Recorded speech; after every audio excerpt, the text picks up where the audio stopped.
हाँ, इवेंट तो पूरा लग गया। क्यों करना चाहिए इस बिजनेस में, क्यों आना चाहिए, आप इस बिजनेस में क्या पा सकते हैं, कैसे हो सकता है सब कुछ, ये सारी चीजें तो इन्होंने बता दी। और इतनी चीजें काफी है एक व्यक्ति के डिसीजन लेने के। हेलो, अगर व्यक्ति डिसीजन लेना चाहता है तो, और जिसने डिसीजन नहीं लेना है फिर उसके पास तो बहाने हजार होते हैं, है कि नहीं? क्योंकि आजकल का जो समय है, आजकल का जो मौसम है, वो जैसा कि मुकेश जी ने कहा, आशिकी वाला है, प्यार मोहब्बत वाला है। बंद कर दो यार इसको, ना मुझे गर्मी नहीं हो रही है, मैं बढ़िया हूँ। और क्या, हाँ, थोड़ा सा मौसम ने मेरे ऊपर भी असर किया हुआ है। तो डियर, आजकल का जो समय है ना, वो जैसा कि हमने देख रहे हैं, हम मार्केट में आशिकी बड़ी जोरों से एकदम बिल्कुल, मतलब अभी अपने उफान पे चल रही है, पीक पे चल रही है, टॉप पे। और जब थोड़ा सा आशिकी नीचे जाने की कोशिश करती है तो आशिकी 2 आ जाती है। फिर कबीर सिंह आ जाती है कि नहीं? यार ढेर सारी प्रीति सिक्का बैठी होगी, दीवाने की दीवानियत है ना, दीवाने की दीवानियत है कि नहीं? हेलो, लेकिन गौर करने वाली बात है, आजकल ये दीवानियत बड़ी गरीब हो गई। हेलो, हाँ, आजकल मैं देखा ओयो की बुकिंग नहीं हो पा रही। आजकल मैं देख पा रहा हूँ बड़े रेस्टोरेंट में नहीं जा पा रहे हैं। आजकल स्ट्रीट फूड से काम चलाना पड़ रहा है, चौपाटी में जाके काम चलाना पड़ रहा है। सही बात है कि नहीं? इसी चक्कर में तो गार्डन में जा रहे हैं, मुकेश जी बता रहे थे।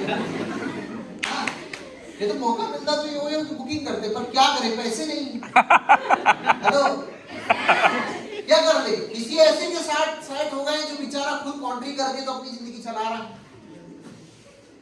देखो बात तो सही है बॉस, कि भाई जैसे आप होंगे वैसे आपको लोग मिलेंगे, है ना? और मैं देख पा रहा हूँ छत्तीसगढ़ के अंदर लीडिंग मार्केट जो है वो महिलाओं का है। यहाँ पर भी आप सब कब्जा करके बैठे हुए हो, ठीक है? यहाँ पर तो आलम ही अलग चल रहा है। यहाँ तो अगले के पास बैलेंस खत्म हो जाता है तो वो आपको फोन लगाता है, बैलेंस डलवा देना, लेकिन उसके पास तो बेचारे के पास वाउचर डलवाने पैसा नहीं है।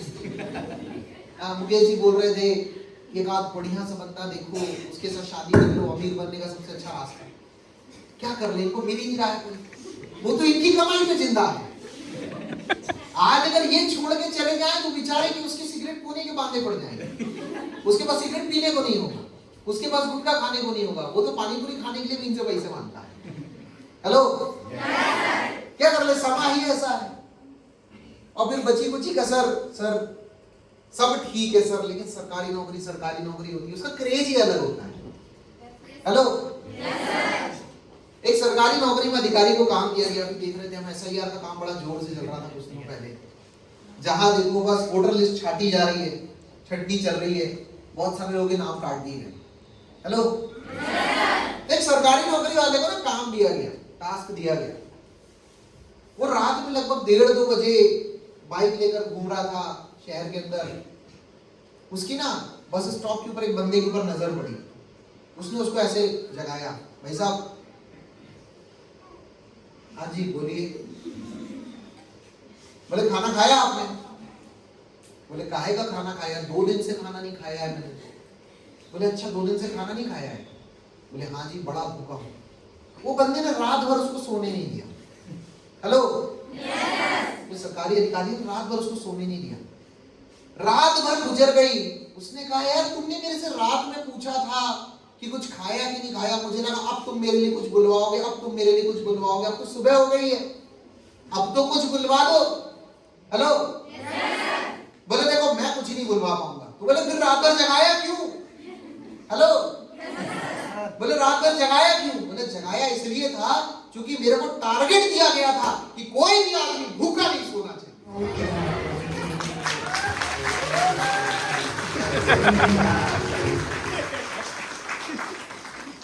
ज्यादातर तो समझ नहीं आ पाया, इत्मीनान से जाकर सोचिएगा, थोड़ा आशिकी से ऊपर जाकर सोचिएगा तो समझ में आएगा। हाँ, अभी आपके दिमाग में यही चल रहा कि कब यहां से छोड़े और कब हम गार्डन जाए, है कि नहीं? हाँ, देखो कई सारे लोगों ने यस भी बोला। हाँ, इनका इंतजार ज्यादा हो रहा है, ये जब से कम 8-10 बार बोल चुकी, बस आ रही हूँ, बस आ रही हूँ। हेलो, तू चल मैं आई है कि नहीं? वो मैंने प्यार किया वाले बूढ़े हो गए आजकल, लेकिन वो गाना आज भी चल रहा है लोगों के पास। आजकल वही लोग व्हाट्सएप करते रहते हैं, हेलो। पर थोड़ा सा जिंदगी से बाहर आने की जरूरत है। देखो जिंदगी में ना एक बड़ी जरूरी चीज है जो हर व्यक्ति चाहता है, इसको ना कामयाबी बोलते हैं। लेकिन अलग अलग व्यक्तियों के लिए कामयाबी का मायना अलग अलग होता है, तरीके अलग अलग होते हैं। हर व्यक्ति अपने अपने तरीके से कामयाबी हासिल करता है। और मार्केट में जो सबसे ज्यादा तेजी से अभी क्रेज चल रहा है कामयाबी का, वो आप सब देख पा रहे हैं, हम भी देख पा रहे हैं कि वो ना नौकरी का क्रेज है, हेलो। और नौकरी को ही लोग कामयाबी मान लेते हैं। क्यों? कामयाबी का मतलब क्या? तो बोले नौकरी, हेलो। और आप में से कितने लोग हैं जिस तरह की कामयाबी चाह रहे थे?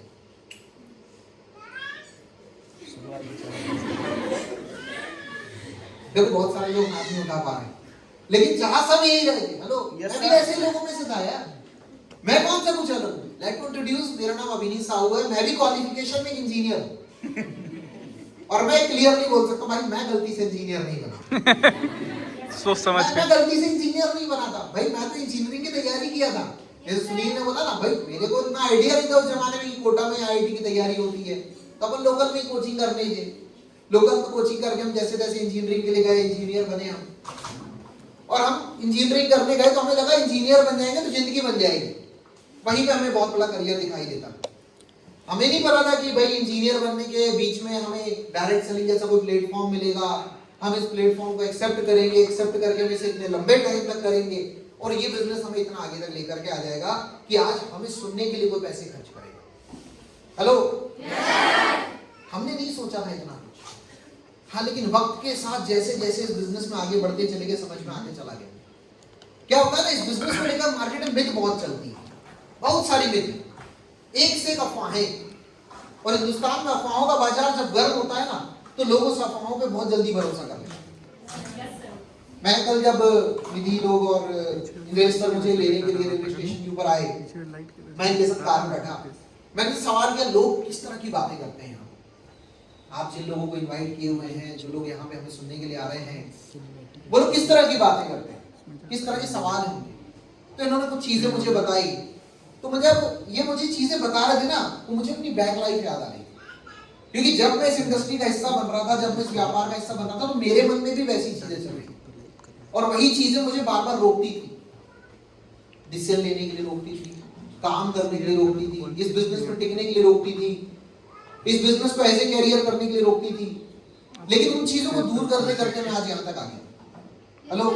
Yes sir. तो मैं कुछ चीजें ना आपके साथ शेयर करना चाहूंगा इस बिजनेस को लेकर के। कुछ मिथ तो ऐसी हैं जिस मिथ का जवाब मैं खुद हूं। सिर्फ मैं आपको जवाब नहीं देने वाला हूं कि यार ऐसा ऐसा है, बल्कि इवन मेरा अगर भाई मुझे अगर आप सुन ले या मुझे आप जान ले थोड़ा सा, तो आपको लगेगा कि नहीं यार, जो इस बिजनेस के बारे में कहा जाता है वो है टोटली अफवाह। क्योंकि आजकल ना इंटरनेट पे रील्स बहुत वायरल होती हैं जब डायरेक्ट सेलिंग की बात आती है।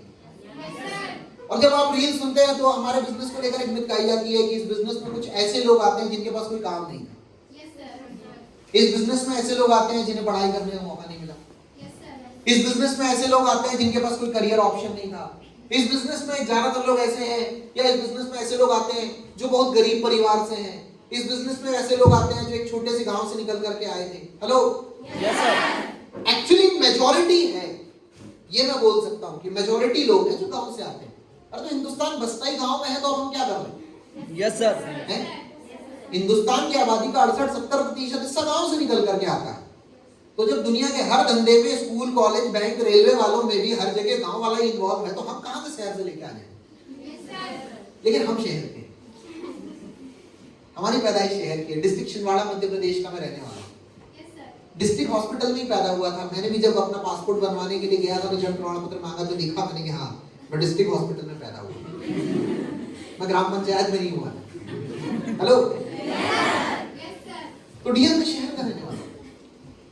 इस व्यापार में आने के पहले भी मेरी जिंदगी ठीक ठाक चल रही थी, क्योंकि मैं गरीब परिवार से भी नहीं, मैं मिडिल क्लास फैमिली से हूँ। पिताजी मेरे सरकारी नौकरी से रिटायर हुए हैं। अब जब सरकारी नौकरी में कोई व्यक्ति हो और घर में सिर्फ 2 बच्चे हो, हम 2 भाई बहन, छोटा सा परिवार, छोटा परिवार सुखी परिवार। जितनी सैलरी मिलती थी उसमें आराम से घर चलता था। ठीक है, छोटी मोटी चीजें आराम से मिल जाती थी, तीज त्योहार, दिवाली वगैरह में, होली वगैरह में कभी बोल दिया तो कपड़े दिलवा दिए जाते थे, खिलौने दिलवा दिए जाते थे, तो जिंदगी बढ़िया चल रही थी। यहाँ तक कि बचपन से जो सारी पढ़ाई हुई वो अच्छे प्राइवेट्स के अंदर हुई। सरकारी स्कूल का फॉर्म हमने नहीं भरा। उस जमाने में हमें तो यही समझता था कि सरकारी स्कूल में पढ़ाई नहीं होती, वो तो आजकल लोग एक्सीलेंस के लिए जाने लग गए हैं। उस जमाने में तो हमें ये भी आइडिया नहीं, हमें तो लगता था कि पढ़ाई करनी है तो प्राइवेट्स में जाओ, प्राइवेट में ही अच्छी पढ़ाई होती है। और चूंकि फैमिली बैकग्राउंड ठीक ठाक था, वो फीस अफोर्ड कर सकते थे, तो हमने गौर भी नहीं किया। तो पढ़ाई सारी प्राइवेट में हुई, स्कूल की हुई, कॉलेज भी सब प्राइवेट से हुआ और सब बढ़िया चल रही थी जिंदगी। और यकीन मानिए मेरे पापा ने मेरे को ये बिल्कुल नहीं बोला था कि अभी तेरे को कमा के घर लेके आना है। यकीन मानिए आज भी नहीं बोलते। हाँ, मैं देखता हूँ मेरी टीम में कई सारे लोग मेरे को बोलते सर मेरे परिवार वाले बोल रहे हैं मेरे को 2 महीने हो गए, मेरे को 3 महीने हो गए, मेरे को 6 महीने हो गए, मेरे को 2 साल हो गए। हेलो, मेरे को अच्छे पैसे आने चाहिए। मैं कई बार जब उनके सवालों का जवाब देता हूँ तो मैं सोचता हूँ कि मेरे घर से भी तो कभी सवाल आए, लेकिन मेरे पिताजी तो आज भी मेरे से नहीं बोलते कि तू कमा के लेके आ। हाँ, पूछते जरूर है कितनी कमाता है, लेकिन कभी नहीं बोलते कि घर में कमा के लेके आ, है ना। अभी ये बात हमारा संदीप समझ पाएगा, ये थोड़ा सा हमसे भी आगे वाले परिवार से। हाँ, हम साल भर में हमारे पिताजी जितना कमाते उतना ही महीने भर में अंदर कर लेते हैं इसके घर वाले, जिसको आइडिया है। तो थोड़ा सा क्या है, वो अच्छे परिवार से हैं, पढ़ने लिखने में भी ठीक ठाक थे। जब मैट्रिक कंप्लीट की थी तो बराबर अच्छे नंबर लेकर के आए थे, मैथमेटिक्स में 90+ आया था, बराबर न्यूज़पेपर में नाम छपा था, कोचिंग वालों ने अपने प्रमोशन के लिए हमारा नाम फोटो छापा था, सब चल रही थी जिंदगी बढ़िया। +1 किया, +2 किया, और उस समय मैं पूछता था कि यार तुम्हें आगे जाकर क्या बनना है, तो अपना एक ही सपना होता था कि भाई मैंने तो आगे जाके यूपीएससी क्वालिफाई करना है, कलेक्टर बनना है। हालांकि यूपीएससी का फुल फॉर्म उस जमाने में मेरे को नहीं था, नहीं पता, ठीक है, उसमें आईएएस बनते हैं ये भी मेरे को नहीं पता था। हाँ, पिताजी क्योंकि कलेक्टर ऑफिस में ही नौकरी करते थे, तो हम बोले इस ऑफिस का सबसे बड़ा अफसर कौन, तो बोले कलेक्टर, तो बोले हमको भी वही बनना है। और उस जमाने में कलेक्टर को लाल बत्ती मिलती थी, अब आजकल बंद हो गई, उस जमाने में लाल बत्ती मिलती थी, तो वो लाल बत्ती देख के लगता था यार ये होना चाहिए अपने पास। तो अपने मन में भी सपना एक ही था कि नौकरी करना है। मेरी जिंदगी में करियर का मतलब सरकारी नौकरी हुआ करता था उस जमाने। मेरी जिंदगी में मौके का मतलब नौकरी हुआ करता था उस जमाने में। जब मैंने +2 कंप्लीट किया, मुझे जब समझाइश दी गई कि आज की मार्केट में कंपटीशन बहुत घना है। हेलो, आपको लगता है मार्केट में कंपटीशन है? बहुत है, रियल में है, मानिए आप मेरी बात। इतना कंपटीशन, इतना कंपटीशन, इतना कंपटीशन है कि आज की डेट में मोदी जी के पास हर सवाल का जवाब है, लेकिन कंपटीशन का जवाब नहीं। इसमें बेरोजगारी पे बात ही नहीं करते, वो महंगाई पे बात ही नहीं करते। और कोई भी नेता जो पक्ष में बैठा होता है कभी इस 2 मुद्दे को कभी नहीं छोड़ता, बोले 2 धारी तलवार है, 44,000 वोल्ट का करंट, ऐसा छुए और चुनाव गया, इसलिए उस मैटर में बात ही नहीं करते। बोले सारी बात करवा लो, SIR पे बात करवा लो, हमसे भाई आप बाकी चीजों पे बात करवा लो, आप दुनिया भर के मुद्दों पे बात करा लो, विदेश नीति पे बात करा लो, डिफेंस पे बात करा लो, ऑपरेशन सिंदूर पे बात करा लो, लेकिन हमसे 2 मुद्दों पे बात मत करो, बेरोजगारी पे बात मत करो, हमसे महंगाई की बात मत करो, हम ना कर पाएंगे। क्योंकि उनको अगर और गलती से अगर घेर लिए तो फिर वो 100 साल पुरानी बात उठाते हैं। 50 साल पहले महंगाई ऐसी हुआ करती थी। मैं भी कई बार सोचता हूँ मैं पैदा नहीं हुआ था तब की बातें चल रही है। Hello, yes sir. और उनको दिखे कि नहीं, और घिर गए तो बाबर, हुमायूं, शाहजहां की बात उठा के जाते भाई। Hello, yes sir. हाँ, गजब डाइवर्ट करते, लेकिन वो क्लियर बात नहीं करते इस मुद्दे में। 44,000 वोल्ट का करंट है, छेड़े गए तो कंपटीशन बहुत भयंकर है, ये बात सच है, ये मेरे को भी समझाया गया। तो श्योरिटी नहीं ले सकते कि सरकारी नौकरी लगेगी, भले आप कितने भी टैलेंटेड हो। ये बात उस दिन पहली बार मुझे समझाई गई, और समझाई एक ऐसे शख्स ने जिसकी बात मैं समझता था। मेरे पिताजी ने समझाई, क्योंकि वो खुद सरकारी नौकरी में, तो उन्होंने समझाई। लेकिन ये बात नहीं समझाई गई कि नौकरी के अलावा भी जिंदगी में कोई ऑप्शन है। यही समझाया गया कि सरकारी नौकरी तय नहीं है, इसलिए प्राइवेट की भी तैयारी करो। तो बोले प्राइवेट्स में क्या करो, तो बोले इंजीनियरिंग कर लो। इंडिया के अंदर 2-3 फील्ड बहुत फेमस है, इंजीनियरिंग, डॉक्टरेट, होता है ना। अभी एग्रीकल्चर का भी बड़ा क्रेज आ गया है, माइनिंग कर लेते हैं कई सारे लोग। हमारे ये सब भाई लोग माइनिंग इंजीनियर है ना, हम मैकेनिकल वाले। हमारे उधर माइनिंग के ऊपर ज्यादा बात होती नहीं, कई सारे लोग एमबीए करने की बात करते हैं। तो ऐसी कुछ फील्ड है जो ग्रेट में इंडिया बड़ी टॉप पे है, लेकिन पैसा अच्छा लगता है इसके अंदर। तो चूंकि फैमिली अफोर्ड कर सकती थी तो उन्होंने इंजीनियरिंग की तैयारी करवा दी। इंजीनियरिंग की तैयारी करने के बाद सिलेक्शन हो गया।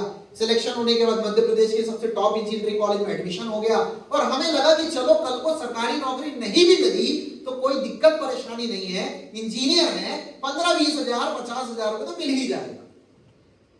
पर जब उसके अंदर जाओ तो पता चलता है कि वहां भी इतना कंपटीशन है। क्योंकि जिस क्लास में मैं पढ़ा करता था वहां 60 बच्चे थे जो मेरी तरह मैकेनिकल इंजीनियरिंग कर रहे थे मेरे बैच के अंदर, ठीक, सॉरी मेरी क्लास के अंदर।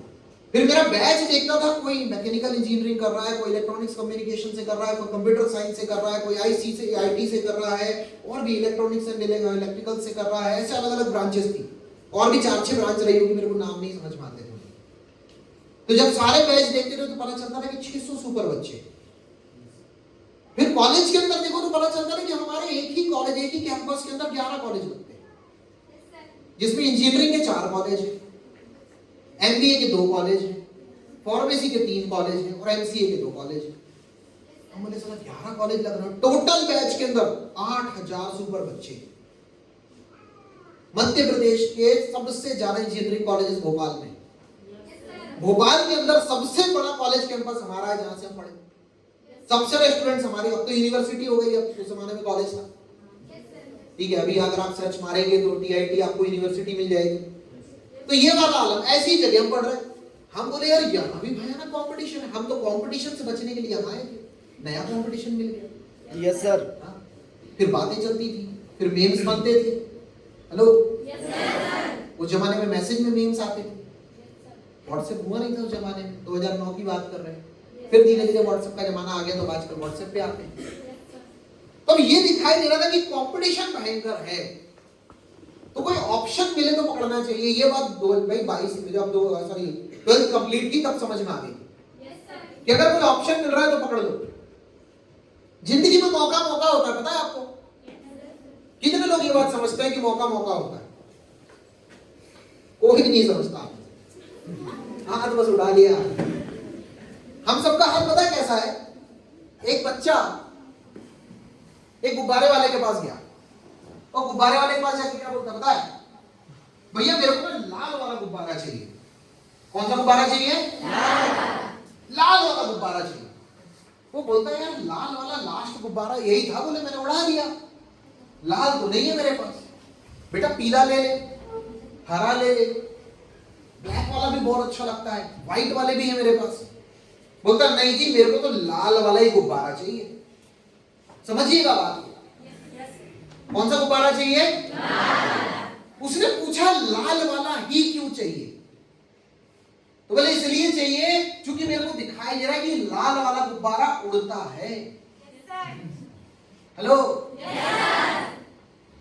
और वो बच्चे ने बड़ी प्यारी बात कही, और आप अगर ढंग से देखेंगे तो बहुत गहरा मैसेज छुपा हुआ है इसके अंदर। क्या करना चाहते हो? नौकरी। क्या करना चाहते हो? सरकारी नौकरी। क्यों? करियर है साहब वहां, हर महीने की फिक्स इनकम आती है, लोग समाज में अच्छा सम्मान दे देते हैं। हमने देखा कि मार्केट के अंदर जिनके पास अच्छे घर है वो सब सरकारी नौकरी वाले हैं, अच्छी बड़ी नौकरी वाले हैं, इंजीनियर हैं, एमबीए हैं, फलाने हैं, ठिकाने हैं। सही है नहीं है? तो बोले कौन सा गुब्बारा चाहिए? क्यों चाहिए लाल वाला गुब्बारा? क्योंकि उड़ता है। उस व्यक्ति ने देखा यार बच्चा है छोटा सा, इसे ऐसे समझाऊंगा समझ नहीं आएगा। उसने कुछ ही नहीं कहा बच्चे से, उसने उठाया एक येलो वाला गुब्बारा अंदर से निकाला, उसमें हवा भरी, उसे उसने बांध कर छोड़ दिया, उड़ने लग गया। उसने फिर सफेद वाला गुब्बारा निकाला, उसमें हवा भरी, उसे भी छोड़ दिया, वो भी उड़ने लग गया। उसने ब्लैक वाला गुब्बारा निकाला, उसमें हवा भरी, उसे भी छोड़ दिया, उड़ने लग गया। वो बच्चा हैरान, बोलते ये क्या है? सारे गुब्बारे उड़ रहे हैं। बोले हाँ। बोले तुम्हें जो गुब्बारा चाहिए चूज करो, हर गुब्बारा उड़ सकता है। बोले ऐसा कैसे? मुझे तो लगा सिर्फ लाल गुब्बारा उड़ता है। उस बंदे ने बड़ी प्यारी बात कही, ये मैसेज लेकर जाइएगा, गुब्बारा उसके रंग की वजह से नहीं उड़ रहा था, गुब्बारा उसके अंदर भरी हुई हाइड्रोजन गैस की वजह से उड़ रहा था।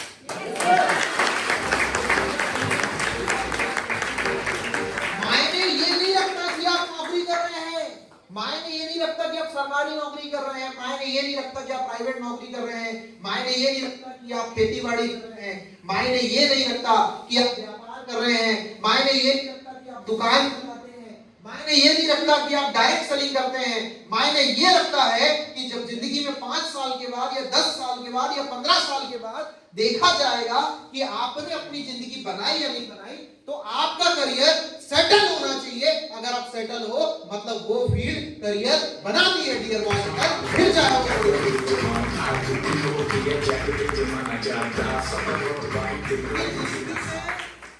अगर नौकरी पाना ही करियर है, हेलो, अगर जिंदगी में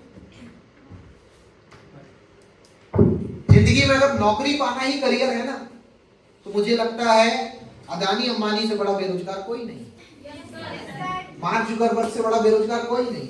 यस सर। आजकल वो एमबीए चाय वाला की रील्स बड़ी वायरल होती है, प्रफुल्ल बिल्लौर, उससे बड़ा बेरोजगार कोई नहीं। वो जिनको इंटरनेट पे मोटिवेशनल गुरु बोलते हैं आप, माहेश्वरी जी या विवेक बिंद्रा साहब, उनसे बड़ा बेरोजगार कोई नहीं। लेकिन इनमें से जितनों के भी आप नाम लेते हो, आपके मोहल्ले का पार्षद, आपके क्षेत्र का विधायक, आपके क्षेत्र का सांसद, आपके राज्य का कोई मंत्री, आपके इस प्रदेश का बना हुआ सीएम, चाहे हिंदुस्तान का पीएम, ये सारे के सारे बेरोजगार हैं। हाँ, क्योंकि नौकरी ही तो करियर होता है ना। हमारा माइंडसेट तो यही है। कलाम साहब से जापान में पूछा गया था बहुत पहले, जब वो जिंदा थे, पूरी दुनिया में जाते थे, ठीक है, इतना तो मोदी साहब भी नहीं घूमे होंगे जितना वो घूमते थे, और उन्हें सम्मान से लोग बुलाते थे। वर्ल्ड की जितनी पॉपुलर कंट्रीज है, यूएस में जो अभी आंख दिखा रही है, वो तो नागरिकता ऑफर करते थे, आप तो आ जाओ बस हमारे। तो जापान में उनसे एक सवाल किया गया कि हिंदुस्तान इतना टैलेंटेड जगह है, इतनी टैलेंटेड जगह, एक से बढ़ के एक लोग निकले। इतिहास को उठा के देखा जाए तो चाहे वो महाराणा प्रताप हो या अकबर महान, चाहे कोई भी ले सकते हो आप, किसी भी धर्म में चले जाओ। भाई भगत सिंह थे तो सुखदेव राजगुरु भी थे, थे या नहीं थे? अबुल कलाम आजाद भी थे, ढेर सारे लोग थे। तो एक से एक महान लोग हैं हिंदुस्तान के अंदर, फिर भी हिंदुस्तान आज भी गरीब देश क्यों है? कलाम साहब ने बड़े प्यार से जवाब दिया, हिंदुस्तान में पढ़ाई करने का मकसद जब तक नौकरी पाना रहेगा तब तक हिंदुस्तान में नौकरी पैदा होंगे, मालिक कहां से बनेंगे? Yes sir. क्योंकि माइंडसेट ही ऐसा है ना हमारा। हमें लग रहा है कि जिंदगी में अगर उड़ना है तो लाल वाला ही गुब्बारा चाहिए। हमें ये नहीं समझ में आ पा रहा है कि भाई साहब गुब्बारा उसके रंग की वजह से नहीं उड़ रहा है, बल्कि वो क्यों उड़ रहा है? उसमें भरी हुई गैस की वजह से। कैरियर करियर होता है, फ्यूचर फ्यूचर होता है। जिस भी करियर में, जिस भी फ्यूचर में आपको मौका मिल जाए, आपको उस मौके को पकड़ लेना चाहिए। तो जब मैं पढ़ाई कर रहा था, जब मैं इंजीनियरिंग में करियर ढूंढ रहा था, जब मैं सरकारी नौकरी में करियर ढूंढ रहा था, उस दौरान में मेरे एक मित्र ने मुझे इंट्रोड्यूस कराया डायरेक्ट सेलिंग से। बिल्कुल मुझे भी किसी व्यक्ति ने ऐसे ही कहा कि यार एक बढ़िया सा जुगाड़ है। मैं गया, जब मैंने प्रोजेक्ट के बारे में समझा, मुझे बताया गया कि इस तरह से कामयाबी, पैसा, टाइम, सिक्योरिटी, बहुत सारी चीजें मुझे समझाई जा रही थी प्लान के अंदर। तो पहली बार में प्लान ज्यादा समझ नहीं आ पाया। हेलो, शुरुआती दौर में जब आपको कोई प्लान समझाता है ना पेन कॉपी के ऊपर, तो समझ ज्यादा कुछ नहीं आता है, लेकिन मजा बड़ा आता है, क्योंकि बातें बड़ी बड़ी होती है। जिंदगी बदल जाएगी, मौका है, करियर है, 2 आएंगे, 4 आएंगे, 8 आएंगे, 16 आएंगे, साल में 78 लाख आएंगे। हम बोले यार जिंदगी में इतने पैकेज की नहीं सोचे थे जितना ये साल भर बता रहे हैं। हम तो उस जमाने में इंजीनियरिंग करना मतलब सीधी सी बात है, 3.2 का पैकेज, 4.8 का पैकेज। हेलो, और अगर किसी को 10 या 12 का पैकेज मिल गया साल का, कि 10 लाख या 12 लाख रुपए साल का आएगा, तो ऐसा लगता है जिंदगी मतलब नेक्स्ट लेवल पे चली गई है। हेलो, तो वहां अगर 78 लाख की कोई बात कर रहा है तो अंदर बिल्कुल एकदम मतलब गुब्बारा फूल गया, ऐसा लग रहा था कि जिंदगी इससे बढ़िया नहीं हो सकती, ऐसा लगने लग गया। हेलो, तो मुझे लगा कि मुझे डिसीजन लेना चाहिए। पर जैसा कि स्टूडेंट लाइफ में हर किसी के साथ होता है कि आप में से हर कोई जब यहाँ सारी बातें होगी तो एक कॉमन बात बोलेगा, बाकी सब तो ठीक है सर, लेकिन पैसे नहीं, मेरे पास भी नहीं। भाई घर से लिमिटेड पैसे मिलते थे पॉकेट मनी के, ठीक है, वो भी हिसाब किताब के हिसाब से मिलते थे कि भैया ये लोग 5-6 लोग रहते हैं, 6,000 के कमरे का भाड़ा है, तो 1200-1250 रुपए आता है एक पर्सन। भाई इनके यहाँ पे मेस है, तो मेस में जाते हैं खाना खाने के लिए, तो उसका 1200-1500 रुपए लगता है, उस जमाने में लगा करता था।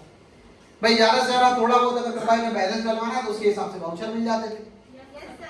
ज्यादा से ज्यादा भाई कॉलेज की फीस के लिए चेक मिल जाता था घर से। इतने ही पैसे मिलते थे, अब उसके ऊपर 10-15 हजार रुपए। तो मेरे को तो ऐसा लग रहा था जब मुझे कोई सामने वाला व्यक्ति समझा रहा था कि मेरे से तुम 10-15 हजार नहीं मांग रहे हो, मेरे से किडनी मांग रहे हो, किडनी।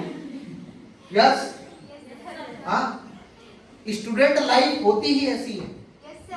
ऑटो वाला अगर बोले कि भाई साहब 5 नहीं 10 रुपए लगेगा, तो वो 5 रुपए के पीछे हम बहस करते हैं। हेलो, और मौका मिल जाए तो वो 5 बचाने के लिए हम लिफ्ट लेने को तैयार हैं। हेलो, तो मेरी भी तो वही लाइफ चल रही थी।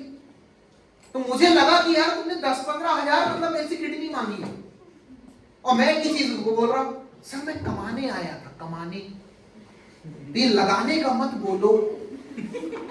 हाँ, कमाने आया हूं मैं, आप लगाने की बात कर रहे हो। अब मैं बार बार वो कन्विंस करूं सर वहीं से कुछ हो जाए, मतलब मैंने अपनी तरफ से जितना जो हो सकता है, जितना आप सोच सकते हो या जितना आप नहीं भी सोच सकते हो, सारी बातें की कि मेरे को 13,000 मांगे ना। हेलो, पैसे नहीं है, पापा नहीं मानेंगे, घर में क्या बताऊंगा, अभी मेरी पढ़ाई चल रही है, मैं इन लोगों के पास नहीं जा सकता, मैं घर घर नहीं जाऊंगा, मैं ये कंपनी का प्लान लेके नहीं घूमूंगा, ये लोग क्या बोलेंगे, वो लोग क्या बोलेंगे, कोई नहीं आने वाला, लोग नहीं जुड़ेंगे। और मेरे को तो पक्का लग रहा है कि ये सब बातें आप बड़ी बड़ी कर रहे हो, आने वाले कुछ दिनों के बाद ये कंपनी यहाँ से भाग जाने वाली है। हाँ, हर तरीके से मैंने सब तरीके की बातें कर दी। अब जो सामने बैठा वो एक्सपर्ट, वो हर चीज का जवाब दे दे। तो मैं बोला बाकी सारी चीज ठीक है सर, पैसे नहीं। बोला दे जवाब, क्या करेगा जब मोटिवेट ही करेगा। जली को आग कहते हैं, मुझी को राग कहते हैं, और क्या बोलेगा ज्यादा। मैं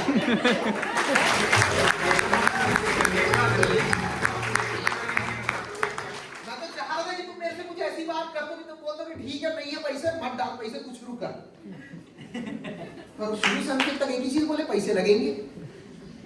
मैं क्या नहीं है साहब।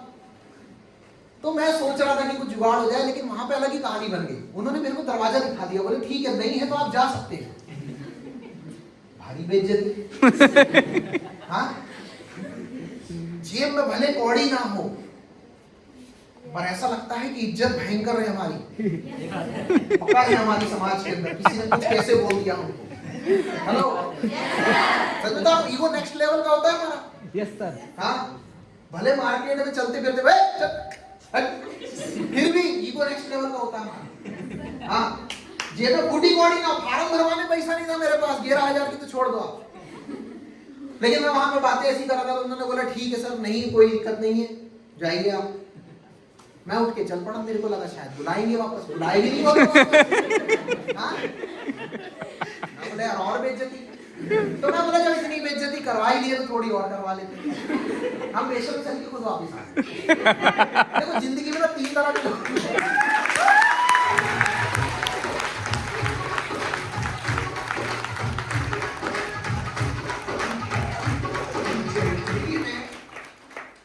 लोग को ईगो नहीं दिखाना चाहिए। पहला राजनेता, आप चाहे मोदी बन जाओ, चाहे हेमंत सोरेन बन जाओ, चाहे कुछ और बन जाओ। हेलो, ईगो मत दिखाओ, नहीं तो कोई मतलब नहीं है, आदमी वोट नहीं देता फिर। इसलिए चाहे देश के प्रधानमंत्री क्यों ना बन जाओ, तब भी यही बोलना है भाई और बहनों। ईगो नहीं दिखाया जाता। दूसरा शख्स होता है भिखारी। कितना ही कोई सलाह दे दे, तुम हट्टे कट्टे हो, तुम मुस्टंडे हो, तुम फलाने हो, तुम ठिकाने हो, तुम काम करो, तुम ये करो, तुम ये करो, उसके बाद ही चला दे फिर भी उसके बाद भीख नहीं मिलेगी ना, भीख नहीं मिलेगी। और तीसरा शख्स होता है बेरोजगार इंसान, यानी कि कौन? मैं नहीं हूं। हाँ, और मैं उसी कैटेगरी में था उस टाइम। अब भले नहीं आता, मतलब काम धंधा कुछ है नहीं, बेरोजगार है, अभी 4 साल पढ़ाई करेंगे, उसके बाद डिग्री मिलेगी, उसके बाद जाकर के नौकरी की सोचेंगे, कब कंपनी आएगी, कब कैंपस सिलेक्शन होगा, उसमें भी क्या सैलरी मिलेगी, क्या नहीं मिलेगी, कहाँ फेंक रहे, कहाँ नहीं फेंक रहे, कोई भरोसा थोड़ी रहता है। कौन से घर के बगल में मेरे को पोस्टिंग मिलने वाली है? कोई इंजीनियर नहीं था जो कोई छिंदवाड़ा में नौकरी करता हो, सीधी सी बात है। हम तो ऑलरेडी मैकेनिकल इंजीनियरिंग कर रहे थे, हमें तो पता था कि हमारा तो कहीं किसी प्लांट में नौकरी लगेगा। भले हम कितने बड़े शहर में रहकर पढ़ाई कर रहे हैं, लेकिन नौकरी मिलेगी किसी गांव खेड़े में, तो भी अंदर। हाँ, प्लांट कभी शहर में नहीं होते, यस सर। तो ये बात तो हमें पहले से पता थी, थोड़ा समझदार थे, इतने भी बेवकूफ नहीं थे ना। हाँ, ज्यादा होशियारी अच्छी नहीं लगती थी हमको। तो हम बोले यार देखो बेरोजगार तो है ही, काम तो है नहीं, तो चुपचाप चलो। बेरोजगार आदमी को ज्यादा ईगो नहीं दिखाना चाहिए। मेरे को नहीं सुनना, मेरे को मत समझाओ, मैं कुछ और कर लूंगा। अरे कुछ ना कर पाओगे तुम, मानो मेरी बात। हाँ, कुछ करने के लिए कॉन्फिडेंस चाहिए होता है, विश्वास चाहिए होता है, ईगो नहीं चाहिए होता। हाँ, हेलो, बल्कि नौकरी में तो कंपलसरी है। बॉस बोला रात है, बोले हाँ रात है, लेकिन दिन की बात है। क्यों? क्योंकि बॉस ने बोला है। सीधी सी बात। हाँ, नौकरी बड़ी गजब की चीज होती है। दिन भर मेहनत करके घर तक जाते हैं और थक के मर जाते हैं, लेकिन थक के मरने के बाद भी सुबह अपनी कब्र से उठते हैं और सुबह उठ के फिर दफ्तर जाते हैं। क्यों? क्योंकि नौकरी है। मतलब एक चीज तो कंपलसरी है भाई साहब, ईगो दिखाए और गए। तो अपन ने ईगो दरवाजे के बाहर छोड़ा और अपन चुपचाप वापस जाके बैठे। सब ठीक है सर, लेकिन करना चाह रहा हूं। तो बोले शुरू करो, किसने मना किया है, फॉर्म भरो। उन्होंने एक बड़ी प्यारी बात बोली मुझसे कि देखो जिंदगी में अभी नहीं, अगर आगे बढ़ना है तो किसी भी मौके को लेने जाओगे, उस मौके में कुछ ना कुछ डालना पड़ेगा। आपका कहना है कि आप इंजीनियरिंग कर रहे हो नौकरी की तैयारी के लिए, तो उसमें भी आपको लाखों रुपए लग रहे हैं। भाई आप में से कई सारे लोग अभी स्टेज पे आए जो हमारे साथ काम कर रहे हैं। उर्मिला मैडम आई, उन्होंने बताया उन्होंने एमएससी की, कोई इंजीनियरिंग किया हुआ है, कोई पॉली किया हुआ है, कोई बीएससी, कोई बीकॉम, कोई आईटीआई, कोई पॉलिटेक्निक, कोई +2 किया हुआ बंदा होगा आप में से। लेकिन एक चीज श्योर है कि आपने कोई भी पढ़ाई मुफ्त में तो नहीं की हो। अरे यहाँ तक कि छात्रवृत्ति भी जो मिलती है ना, स्कॉलरशिप भी जो मिलती है, वो खाली स्कूल की या कॉलेज की पढ़ाई का आधा ही मिल पाती है। हेलो, रहने खाने का पैसा भी लिमिटेड ही मिल पाता है। कुछ ना कुछ तो आपको लगाना पड़ेगा, उसके बाद जाके आप उम्मीद कर पाओगे कुछ मिलेगा। आज तक हिंदुस्तान में पूरे छत्तीसगढ़ में चले जाइए, साल के 3 बार आप लोग धान निकालते हैं, पर 3 में से 1 बार भी ऐसा नहीं होता होगा कि बिना कुछ बीजे आपने धान निकाला। Yes sir. बीजना तो पड़ेगा। ये बात मुझे उस दिन समझाई गई और मैंने ये बात समझ ली कि भले जेब में गांधी ना हो, लेकिन दिल में आंधी चाहिए। शुरुआत करनी पड़ेगी, तभी काम आगे बढ़ता है। और मैंने डिसीजन ले लिया कि मुझे शुरू करना।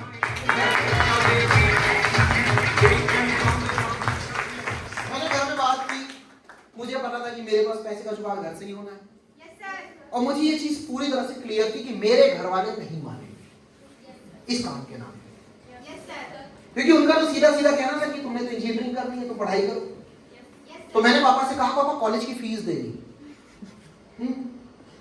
इतना तो भरोसा मैंने अपने घर में कमाया था कि उन्होंने कभी मेरे से कॉलेज की फीस की रसीद नहीं मांगी। हाँ। ये जो बोलते ना घर वाले नहीं मानेंगे, नहीं मान रहे हैं, इनने अपने घर में क्रेडिट खराब करके रखी। यस सर, अभी यही खड़े खड़े बोल रहा हूँ। Yes sir. हाँ, घर वाले भरोसे से इनको 50 पकड़ाते हैं और ये काम उसमें से 20 का ही करते हैं, 30 निपटा देते हैं। हाँ, अब 30 रुपए के लिए नियत खराब करके रखी तो घर वाले रसीद तो मांगेंगे ना। तो मैंने कॉलेज की पढ़ाई का कहा पापा कॉलेज का फीस देना। पापा मेरे को एग्जाम फॉर्म भरना, 1300 रुपए का एग्जाम फॉर्म था, 3000 रुपए मांगे थे मैंने घर से। हाँ, यस क्लियरली बोल रहा हूँ मैं आपसे। भाई मैंने कहा पापा मेरे को कोचिंग करनी है। पापा मेरे अक्सर कहा करते थे पढ़ाई अच्छी से करो, पढ़ाई अच्छी से करो, नहीं हो रही कॉलेज में तुम कोचिंग कर लो। कोचिंग आजकल का फैशन नहीं है। कितनी भी अच्छी पढ़ाई करो, अगर आप कोचिंग का बोलते हो घर वाले मना नहीं करते। तो मेरे घर वालों ने बोल दिया। मैंने कहा पापा 3000 रुपए लग रहे हैं, 3 या 4000 कुछ बोले थे मैंने। कोई कोचिंग ज्वाइन नहीं की थी खाली। ऐसे कर करके मैंने कुछ 12-15 हजार का जुगाड़ दिया कि 10-11 हजार जो लग रहे हैं वो दूंगा, बाकी पैसे अपने बचा लूंगा, कुछ काम आ जाएंगे। यकीन मानना मैंने झूठ बोलकर घर से पैसे मांगे थे, लेकिन एक बार भी मेरे मन में ये नहीं आया था कि ये जो झूठ बोलकर मैं घर से पैसे मांग रहा हूँ उससे ना मेरे को दोस्तों के साथ पार्टी करनी है। एक बार भी मेरे मन में नहीं आया कि यार ऐसा करता हूँ घर से पैसे मिले ही हैं तो चलता हूँ घुमाई फिराई करके जाता हूँ, गोवा घूम के आ जाता हूँ। हेलो, कौन सा मैं घर में रह रहा था, मैं तो भोपाल में रह रहा था। Yes sir. फोन तो भोपाल में भी चालू था, फोन तो गोवा में भी चालू रहता। उनको कौन सा पता चल रहा है? और कौन सा घर वाले इतने बारीक पंचर हैं कि भैया वो बिल्कुल बराबर सुनेंगे कि मराठी बोल रहा है कि हिंदी बोल रहा है। इतना वो ध्यान देते भी नहीं। हेलो, पर मेरे मन में एक चीज थी कि मैंने पैसे लिए हैं, पर मैंने ओयो की बुकिंग के लिए नहीं लिए हैं, किसी गर्लफ्रेंड को पटाने के लिए नहीं लिए हैं। क्रेज चलता है ना आजकल का। हाँ, हमारे भाई भी कम नहीं, हमारी बहनें भी कम नहीं है।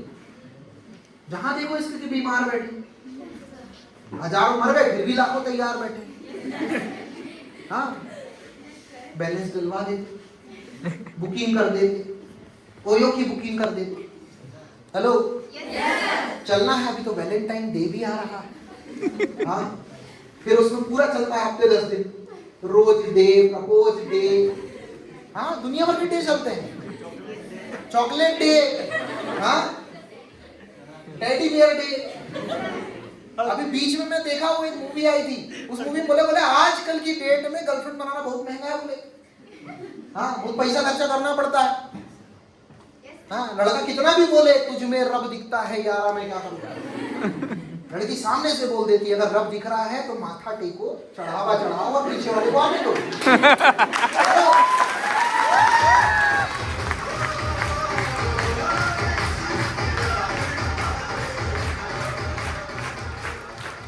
ऐसा क्यों पड़ जाता है भाई? पर मेरे को ऐसी किसी चीज में करना तो था नहीं। I have decided कि यार मुझे कुछ बेहतर करना है, एक ऑप्शन मिला, एक मौका मिला मुझे उस मौके को पकड़ना है, इसलिए शुरुआत करने के लिए मैंने पैसे डाले। और यकीन मान लीजिए उस दिन अगर मैंने झूठ नहीं बोला होता और अगर मैंने उस दिन शुरुआत नहीं की होती तो क्या लगता है आपको आज मैं यहाँ होता? No sir. आप मुझे सुन रहे होते? No sir. आपने मुझे सुनने के लिए पैसे दिए होते? No sir. कभी नहीं हो पाता। देखो, आपका लिया हुआ आज का डिसीजन आने वाले 5 साल के बाद या 15 साल के बाद आपको कहाँ लेके जाने वाला है आप इमेजिन भी नहीं कर पाओगे। Yes sir. क्योंकि मेरा ये डिसीजन आज से लगभग 16 साल पहले लिया गया था। 25 जनवरी 2010 इस बिजनेस में मैं जुड़ा था। हेलो, आज 18 जनवरी हो गई, 7 दिन के बाद पूरे 16 साल कंप्लीट हो जाएंगे। 16 साल हो गए मुझे इस बिजनेस के अंदर और आज भी कई बार लोग मुझसे सवाल करते हैं पता नहीं चलेगा कि नहीं चलेगा। हेलो, मैंने डिसाइड किया, मैंने शुरू किया, शुरुआत हो गई मेरी। और शुरुआत होने के बाद असली चैलेंजेस आते हैं, पता है आपको? देखो, आप घर बैठ के कितने भी ख्याली पुलाव बना लो, मैं ऐसे हाथ पैर मारूंगा, मैं ऐसे करूंगा, मैं ये करूंगा, मैं टांग जोर से मारूंगा, मैं तैर दूंगा, ठीक है, मैं ये करूंगा, मैं ऐसे साइकिल चलाऊंगा, मैं ऐसे बाइक चलाऊंगा, मैं तो उड़न खटोला बना दूंगा। बैठने के बाद पता चलता है कि कई बार डूब जाता है। हाँ, घुटने फूट जाते हैं, छिल जाते हैं। हेलो, हाँ, और हमारा वो दोस्त, हमारा वो भाई, हमारा वो रिश्तेदार सबसे बड़ा बेईमान जो ये बोल देता है मैं पीछे बैठा हूं और छोड़ देता साइकिल। हाँ, और जब तक उसने छोड़ दिया हो तो हम नहीं गिरते, हम गिरते कभी पीछे देखते हैं। हेलो, असली चैलेंज तब आते हैं जब आप काम शुरू करते हो। जब मैंने काम शुरू किया तो मेरे को लोग सवाल करने लगे, फंस गया तू। हेलो, गए तेरे पैसे, नहीं चलने वाला काम, कोई नहीं जुड़ेगा। हेलो, अब टेंशन, मैं क्या यार, मैं सोचा था कि जैसे मैं आया हूं वैसे लोग आएंगे, यहां तो लोग आ नहीं रहे, उल्टा वो मेरे को भी बोल रहे हैं। मेरे मन में आया गलत जगह आ गए, शायद छोड़ देना चाहिए अपने। हाँ, हिंदुस्तान में ना मोटिवेशन बड़ा कम है लोगों के अंदर, हम बड़ी जल्दी डिमोरलाइज हो जाते हैं। आपके अंदर कितनी भी हवा भर जाए यहां से, जैसे ही आप नीचे उतरोगे, किसी ने गलती से थोड़ी सी धीरे से भी पिन मार दी ना, ऐसे दूर से पिन दिखा भी दिया ना, पूरी हवा निकल जाती है, पूरी हवा निकल जाती है।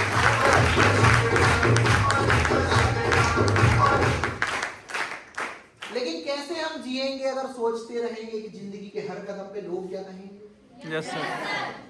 हेलो, अपने चाहे रास्तों पे कभी चल सकेंगे अगर रुक गए ये सोच के कि लोग क्या कहेंगे? No sir. कहने दो यार लोगों को, कहना कोई बड़ी बात नहीं, पता। और हिंदुस्तान के अंदर जिनके पास कोई काम नहीं है, ऐसे पूरे के पूरे बेरोजगारों की एक मंडली बनी हुई है, जिनके पास एक काम है जिसको निःशुल्क कर रहे हैं, बिना पैसे के, कमेंट पास करना। Yes sir. हेलो, उधार की सिगरेट लेकर के, हेलो, हमारे कॉलेज के सामने एक टपरा हुआ करता था, उस टपरे के ऊपर एक, मतलब क्या गुमठी बोलते हैं ना, गोमती, गोमती, जो भी आप बोलते हैं, हमारे टपरा बोलते थे। हमारे उस कॉलेज के टपरे में पूरे कॉलेज के सबसे बुद्धिमान लोग मिलते थे। जो उधार की सिगरेट की कश मार के,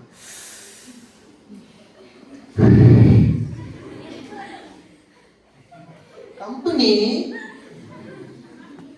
उधार की सिगरेट पीते थे। कई बार तो ये भी देखा मैंने, उधार की सिगरेट में 4 लोग पीते थे। हाँ ला भाई दे दे, पगला भी, अबे ज्यादा मत खींच, ज्यादा मत खींच, कॉन्ट्री करके पीते थे। पर बातें करवाओ इनसे, नहीं चलेगा, नहीं होगा। हेलो, ऐसे लोग ढेर मिलेंगे आपको, पता है मार्केट के अंदर। और ये लोग जिंदगी में कुछ नहीं अचीव करते। 90% लोग दुनिया में पता है नाकामयाब क्यों है?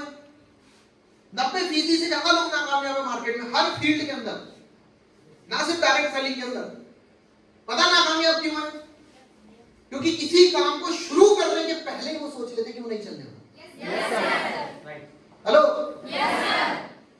मोदी साहब प्रधानमंत्री पद के दावेदार बनने के पहले ही सोच लेते कि यार लोग सही बोल रहे हैं कि चाय वाला कहां से प्रधानमंत्री बने। कभी प्रधानमंत्री बन पाते?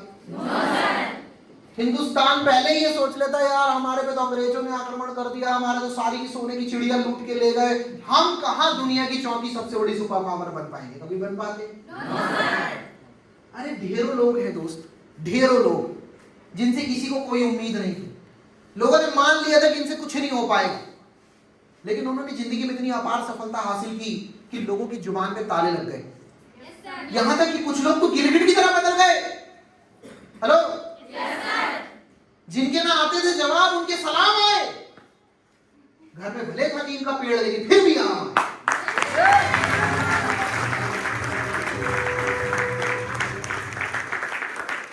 देखो, कहते हैं लोग, कहना कोई बड़ी बात नहीं, और यकीन मानो वो कहते ही रह जाएंगे। इससे ज्यादा में से किसी की भी औकात नहीं।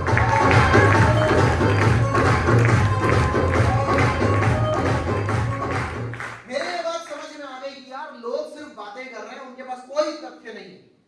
मैंने लोगों को समझाना चालू किया कि आज हिंदुस्तान के अंदर या पूरी दुनिया के अंदर सबसे बड़ी कोई इंडस्ट्री है जो लगातार ग्रो करेगी, तो वो एजुकेशन इंडस्ट्री है। सबसे तेजी से अगर कोई ग्रो करेगी तो मेडिकल इंडस्ट्री है, हेल्थ इंडस्ट्री। उस समय हमारे पास दिखाने के लिए बहुत कुछ नहीं होता था, लेकिन आज की रेट में है। क्योंकि ये बात मैं आपसे 2010 की कर रहा हूँ। उस जमाने में मोबाइल इंटरनेट नहीं था, उस जमाने में 4G टेक्नोलॉजी नहीं थी, उस जमाने में स्मार्टफोन नहीं थे। पर आज की रेट में लगभग आप में से हर कोई अपने मोबाइल के ऊपर ही सारी एप्लीकेशन और इंटरनेट का यूज कर रहे हैं। हेलो, उस जमाने में कोविड जैसी कोई बीमारी नहीं आई थी। हम लोगों को समझाने की कोशिश करते थे यार इम्यूनिटी बेटर होना बहुत जरूरी है। आपकी इम्यूनिटी जितनी अच्छी होगी उससे काम होगा। आज जो आप खाना खा रहे हो, जो आप रोटी खा रहे हो, वो भी जहरीली है, पर लोग नहीं समझते थे। पर आज आफ्टर कोविड लोगों को समझता है कि इम्यूनिटी क्या चीज होती है। आज लोगों को समझता है अगर इम्यूनिटी वीक होगी तो छोटी मोटी बीमारी भी इंसान की जान ले लेती है। आज हम लोगों को बहुत आसानी से वो सारी बातें समझा पा रहे हैं जो बातें उस जमाने में नहीं समझा पाते थे। हाँ, मैंने उस समय ये जरूर लोगों को कहा था कि यार एजुकेशन एक बहुत बड़ी इंडस्ट्री है, हेल्थ एक बहुत बड़ी इंडस्ट्री है, और हिंदुस्तान के अंदर लोगों को रोजगार के लिए अपॉर्चुनिटी की जरूरत है, इसलिए एमआईएल चलेगा। और लोग मेरे साथ आते। किसी ने मुझसे सवाल किया, कंपनी भाग गई तो, और गौर करने वाली बात, वो मेरा बहुत अच्छा दोस्त। हेलो, और दोस्तों की सबसे बड़ी प्रॉब्लम है कि ये सीधे सीधे नहीं मानते। हाँ, मैंने उसको समझाया, मैंने कहा देख तू टेंशन ना ले, कोई भी कंपनी तब भागती है जब वो नुकसान में जाती है। आज अगर तू किसी कंपनी में नौकरी में होता, तू अगर उस कंपनी को धंधा ला के नहीं दे रहा है, लेकिन हर महीने कंपनी को सैलरी देनी पड़ रही है, वो आज निकल लॉस में जाएगी, क्योंकि धंधा तू ला के दे नहीं रहा और उसको अपनी पॉकेट से पैसे देने हैं। और डायरेक्ट सेलिंग का कॉन्सेप्ट एकदम अलग है, ये तुझे बिजनेस पार्टनर बनने का मौका देती है। यहाँ तुझे 2000 नहीं 2 लाख रुपए आएंगे, लेकिन तब आएंगे जब तू सस्ता धंधा ला के देगा। हेलो, डायरेक्ट सेलिंग कोई स्कीम नहीं है, एमवाईएल कोई स्कीम नहीं है। यहाँ चाहे आपको कैशबैक का पेमेंट आए, चाहे आपको रिटेल प्रॉफिट आए, चाहे डायरेक्ट प्रॉफिट आए, चाहे पेयर की इनकम आए, चाहे रॉयल्टी आए, कुछ भी इनकम आपको तभी आएगी जब आप संस्था के लिए कुछ बिजनेस लेकर के आएंगे। कोई स्कीम नहीं है जो अपने आप आपको डबल करके देने वाली। तो भाई जब वो पैसा तभी देना है जब वो बिजनेस लेकर आएंगे, नहीं तो नहीं देना है, तो लॉस ही नहीं है, क्यों भागेंगे? हेलो, बोलता है वो तो ठीक है अभी नहीं, लेकिन फिर भी भागे। हेलो, मैंने कहा देख संस्था का बैकग्राउंड बहुत पुराना है। आज पूरी दुनिया की सबसे बड़ी इंडस्ट्री आईटी इंडस्ट्री है और हमारे एमडी का जो बैकग्राउंड है वो आईटी बैकग्राउंड है। वो डायरेक्ट सेलिंग के अंदर बाद में आए और 20 सालों से आईटी प्रोफेशनल है। पूरे हिंदुस्तान की बड़ी बड़ी मल्टीनेशनल कंपनीज को सॉफ्टवेयर बना के देते हैं, बैकएंड का सपोर्ट देते हैं। आपको देख रहे हो सामने वीडियोकॉन जैसी कंपनियों के नाम लिखे। इन कंपनियों को क्लाउड टेलीफोनी तक का सपोर्ट देता है वो। ये बहुत महंगा टेक्नोलॉजी होती है और उन चीजों के एक्सपीरियंस के साथ में उसके बाद गए। आज आप जो MYL की वेबसाइट यूज करते हो या आप MYL के लिए जो साथ में जो विश्वास सक्षम भारत की एप्लीकेशन यूज करते हो, वो कंपनी ने किसी थर्ड पार्टी से नहीं बनवाई है, वो कंपनी ने खुद बनाई है। एक बहुत अच्छे बैकग्राउंड के साथ काम कर रही है। आज डायरेक्ट सेलिंग के अंदर से काम करते हुए लगभग 8 साल हो रहे हैं। 2017 में प्री लॉन्चिंग की, 2018 में ऑफिशियल लॉन्चिंग की, आज हम 2026 में बात कर रहे हैं। 8 साल हो गया ऑफिशियली उसे चलते हुए। इतने साल हो गया यार, भागना होता तो साल 2 साल काफी होते हैं। उसने कहा वो तो ठीक है विनीत, लेकिन फिर भी भाग गई। मैंने कहा देख, 2 4 10 लोग नहीं है, आज हिंदुस्तान में 20 लाख से भी ज्यादा लोग हैं जो एक्टिवली MYL का हिस्सा है और कस्टमर्स की तो कोई गिनती ही नहीं है हिंदुस्तान में। इस तरह कस्टमर तो हम नहीं बना लिए होंगे मार्केट में जिन्हें हम MYL का माल देते हैं। इतने लोग यूज कर रहे हैं, बोले फिर भी भाग गई। मैंने समझ गया ये ऐसे नहीं मानेगा। मैंने कहा सब ठीक है यार भाई, अब मैं तेरे से कुछ चीजें पूछना चाहता हूँ, बुरा मत मान। बोले हाँ बोल। मैंने कहा यार तेरी शादी कुछ कम उम्र में नहीं हो गई? अरे यार वो तो ऐसा है कि बचपन का प्यार, परिवार में लगा यार, जब इतना है तो करवा ही देते हैं। मैंने कहा ठीक, चल बढ़िया है, फोटो दिखाएगा? उसने फोटो दिखाया मेरे को। मैं कहा यार जोड़ी तो ठीक है। बोले ठीक है, मतलब बहुत अच्छी है जोड़ी। मैंने कहा यार मैं ये सोच रहा था, तू यहाँ भोपाल में है, मैडम वहां घर पे है, अगर भाभी भाग गई तो?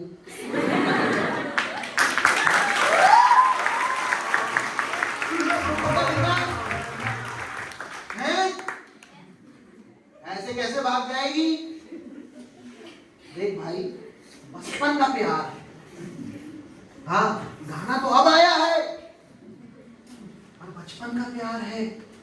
मैंने कहा देख, बचपन ही का था लेकिन अब बड़े हो गए। हाँ, और देख मेरे को दिखाई दे रहा है भाभी बड़ी सुंदर है और तू है एकदम बिल्कुल कोई गोरा चिट्टा मुंडा मिल गया अगर मान ले भाग गई तो। बोले नहीं नहीं यार ऐसा नहीं है, पूरे समाज के सामने शादी हुई है, सब लोग बीच में आए थे भाई, हमने 2000 लोगों को खाना खिलाया है। मैंने कहा देख भाई, अरेंज मैरिजेस ऐसी ही होती हैं, मैंने भी सावधान इंडिया देखा है, अगर भाग गई तो। बंदे ने पर्स लिया अपना मेरे से वापस, फोटो वापस पर्स में डाली, पर्स जेब में डाला। बोलता है भाई मैं समझ गया, और यकीन मान तेरी भाभी भी नहीं भागेगी और तेरी कंपनी भी नहीं भागेगी। ऐसे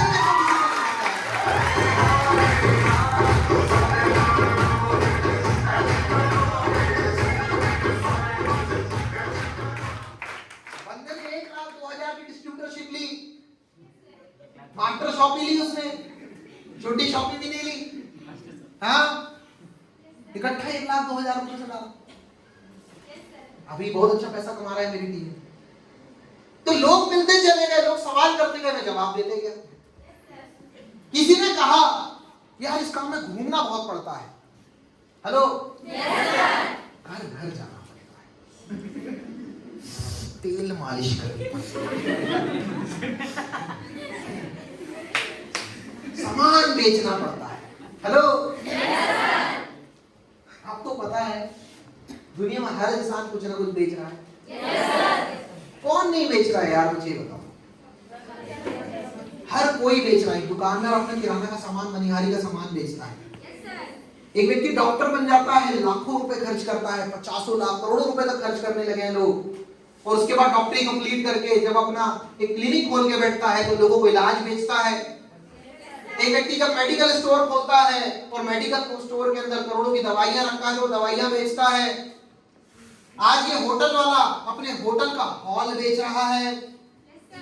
जिस फर्नीचर की दुकान में आप जाते हो फर्नीचर बेच रहा है।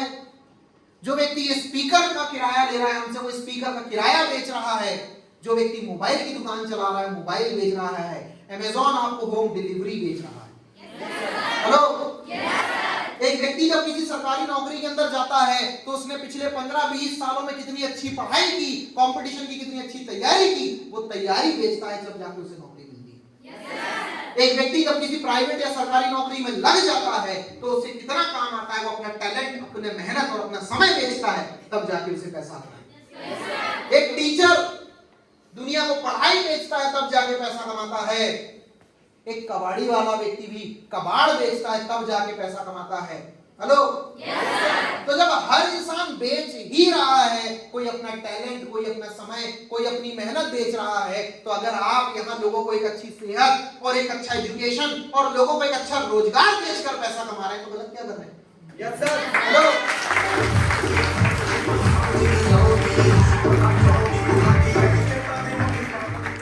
और रही बात घर घर तक जाने की, तो हिंदुस्तान में एक बड़ी प्यारी कहावत थी जो बड़े बुजुर्गों ने बोली कि अगर जिंदगी में तरक्की चाहते हो, अगर मेंटल लेवल बड़ा करना चाहते हो, तो घाट घाट का पानी पीना सीखो।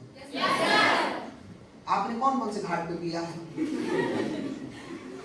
देखिए डियर बॉयज एंड गर्ल्स, घाट घाट के पानी पीने का मतलब ही ज्यादा से ज्यादा लोगों से मिलना होता है।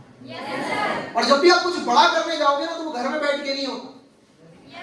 एक्चुअली जब मैं भी इंजीनियरिंग कर रहा था ना, तो मुझे ढंग से ये भी नहीं समझता था कि मैं किस ब्रांच से पढ़ाई कर रहा हूँ। मुझे तो ये लगता था कि जिस दिन मैं इंजीनियर बन जाऊंगा तो एक ऑफिस होगा जिसमें बढ़िया एसी लगा होगा, एक बढ़िया सा कमरा होगा जिसमें वेंटिलेशन होगा, और आराम से बैठ करके मैं भाई कुछ काम कर रहा हूँ और हर महीने की मुझे लाखों रुपए सैलरी मिलने वाली है। जबकि ऐसा होता नहीं। हेलो, मेरा छोटा भाई है सॉफ्टवेयर प्रोफेशनल है, ठीक, टीसीएस में जॉब की उसने, अभी एचसीएल में करता है। कभी कंपनी उसे कहीं भेजती है, कभी कंपनी कहीं भेजती है, पर लगभग जितने भी होटल्स अहमदाबाद के अंदर हैं, हर होटल के अंदर उसे अच्छी तरह से लोग पहचानते हैं, क्योंकि वो वहीं पे जाकर सर्विसेज प्रोवाइड करता है एचसीएल टेक्नोलॉजीज की तरफ से। हेलो, भाई वो भी जा रहा है लोगों के पास में, कौन कहता नहीं जा रहा है? कहने को तो भैया लोगों को लगता है सबसे ज्यादा अगर आज की डेट में लोगों का पसंदीदा काम है नेतागिरी। बिना घर घर जाए करके बताओ। हेलो, बिना लोगों से मिले, और तुम सांसद विधायक छोड़ो, तुम पार्षद बन के बताओ। अभी महायुति चुनाव हुआ, महायुति जीती, सॉरी, महाराष्ट्र चुनाव हुआ, बगल का ही प्रदेश है अपना, है कि नहीं है? पूरा का पूरा भाजपा, पूरी की पूरी कांग्रेस, पूरी की पूरी एनडीए, पूरी की पूरी यूपीए सब कर रहे थे मार्केट के अंदर। हेलो, घर घर पहुंचकर लोगों के हाथ जोड़े हैं, तब जाकर के वोट मिले हैं। Yes sir. एक व्यक्ति सोचता है कि सरकारी नौकरी में लग जाऊंगा, मैं पटवारी बन जाऊंगा, सरकारी नौकरी में लग जाऊंगा, पुलिस वाला बन जाऊंगा, सरकारी नौकरी में जाऊंगा, टीचर बन जाऊंगा। कौन सा ऐसा टीचर है, कौन सा ऐसा पटवारी है, ऐसा कौन सा तहसीलदार है जिसकी ड्यूटी एसआईआर में नहीं लगाई गई? सबका लगा। एक एक घर में जाकर के वो डाटा कलेक्ट कर रहा था। Yes sir. हेलो, हमें लगता है कि दुनिया का हर काम घर बैठे होने वाला है। एक्चुअली दुनिया का कोई काम घर बैठे होता ही कुछ नहीं। हर काम में लोगों के पास जाना है, हर काम में। हेलो, लेकिन चूंकि आपने कोई काम किया ही नहीं, इसलिए आपको ऐसा लगता है। Yes sir. ये बातें मैंने लोगों को समझानी शुरू कर दी, ये बातें मैंने समझनी शुरू कर दी। हेलो, लोगों को समझाते गया, लोगों को समझते गया, लोगों को समझाते गया, लोगों को समझते गया। मेरी यात्रा भोपाल से शुरू हुई। भोपाल से मैंने अपने लोकल एरिया में छिंदवाड़ा में काम किया, सिवनी में काम किया, बालाघाट में काम किया। काम करते करते मैं बैतूल गया, मैं हरदा गया, मैं इंदौर संभाग में गया, मैंने पूरे भोपाल संभाग में काम किया, मैंने होशंगाबाद नर्मदापुरम में काम किया, मैं छत्तीसगढ़ में आपके सूरजपुर आया, मैं मध्य प्रदेश के कोने सिंगरौली में गया, मैं बिहार गया, मैं झारखंड गया। और आज मैं पलटते हुए देखता हूँ कि मुझे कभी किसी ने सवाल किया था कि जिस दिन 2 लोग जुड़ जाए बताना, जिस दिन 4 लोग जुड़ जाए बताना। आज 2, 4, 8, 10, 20, 25, 50 नहीं, बल्कि पूरे हिंदुस्तान के अंदर लगभग 40,000 से ज्यादा लोगों की टीम मेरे साथ काम कर रही है।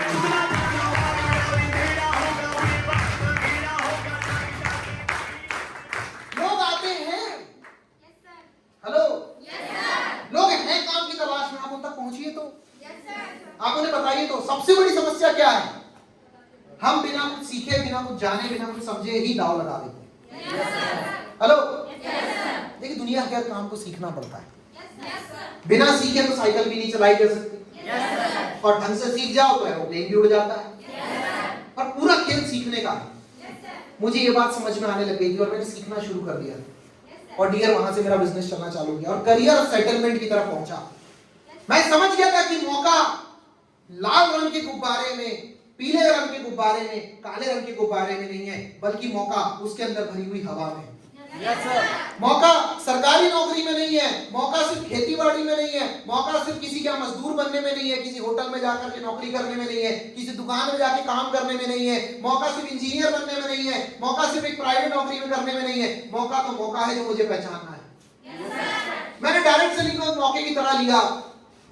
जब मैं फाइनल ईयर कंप्लीट कर रहा था, जब मेरे सारे दोस्त किसी नौकरी के अप्लाई कर रहे थे, उन्हें भी नौकरी मिली, मुझे भी नौकरी मिली, उन्होंने की, मैंने नहीं, क्योंकि उन्होंने भाई नौकरी जितने की थी उतना मैं ऑलरेडी इस बिजनेस से कमा रहा था। फाइनल कंप्लीट करते करते मेरे हाथ में एक अच्छा पैकेज था इस बिजनेस के जरिए।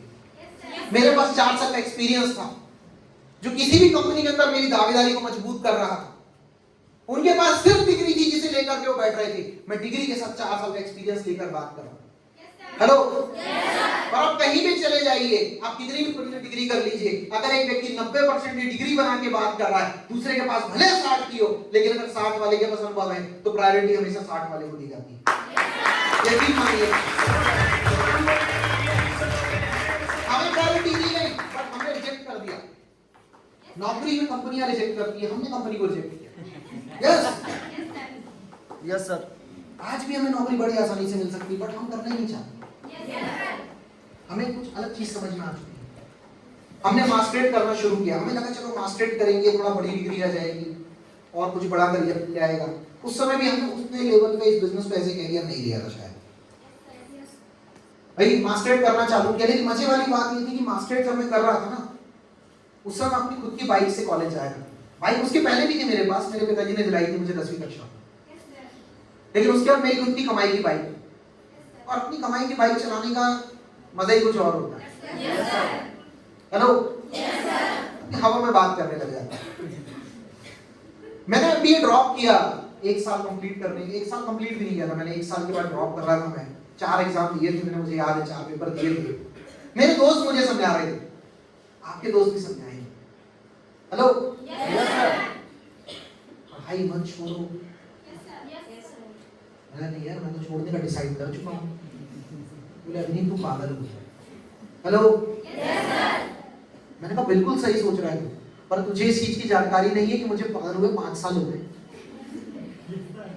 मुझे 5 साल हो गए थे डायरेक्ट सेलिंग करते हुए। 2015 की बात है ये, मैं तो 2010 में जुड़ गया था। और पागल होने का फायदा ये था कि वो मुझे समझा रहा था कि अगर तू एमबीए कर लेगा, कल को कुछ नहीं तो कम से कम कॉलेज में टीचर ही बन जाएगा। और मुझसे यही बता रहा था कि मैं पागल हूं, इसलिए मैं कॉलेज के टीचर के बराबर बिना एमबीए किए कमा रहा।